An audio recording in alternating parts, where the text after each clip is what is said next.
All right, Saturday, we're gonna go over hang squat clean. It's been a while since we did this. We've also been doing snatches. We saw snatches earlier in the week, so lucky you, we got snatches and cleans all in the same week.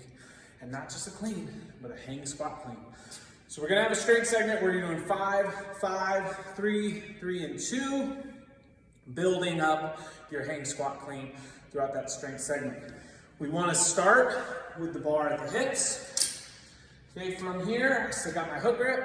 I'm going to then hinge forward. So I'm at the hang position. I'm gonna hinge forward into this low hang.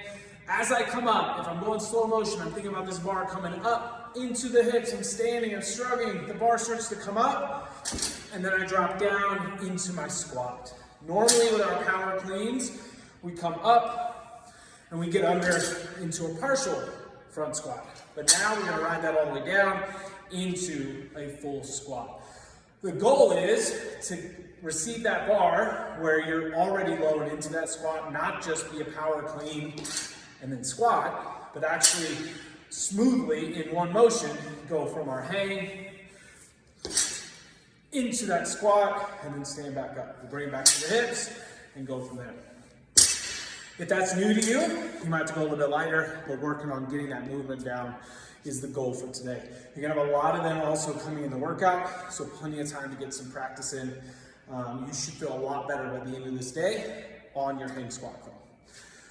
For the workout, 5 sets, 15 or 12 calories on the bike, and then 6 hang squat cleans. You want those hang squat cleans to be unbroken throughout.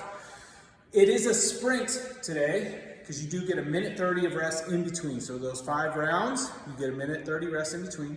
The goal is to work about a minute 45 to 2 minutes, and then have that minute 30 rest. So it's quite a bit of rest compared to the work. So sprint, go as fast as you can, and that's what I'm gonna move into the bike. So on the bike today, because it's meant to be a sprint, you're going for these calories. When you get set up on the bike, I want you to pay attention to where your seat is, forward or backwards. If you're leaning back, you feel like you're having to really reach to get those arms going. Okay, you might think about bringing the seat forward. When I get on the bike and I'm thinking about going fast, I like to be at this angle forward, and I really want to think about not only pushing with one arm, but pulling with the other, and then driving through my heels on the way down. So you really got to put it all together if we want to sprint. A lot of times we get on the bike and in a workout, I just see people kind of sitting up, not really pushing. Maybe they're pushing on the handles with their fingers, okay, but we're not really taking advantage of pushing the bike and getting the most that we can out of it. Especially for today, because it's a sprint, it's not a recovery, we need to try to push it. So lean forward a little, we're gonna push. We're gonna drive through that foot, push and pull, lean forward so you have plenty of room with those arms. What we also don't wanna see, we wanna see those arms stay nice and tight and controlled, not just flailing all over the place, head flailing, arms flailing. Keep everything nice and tight, be aerodynamic.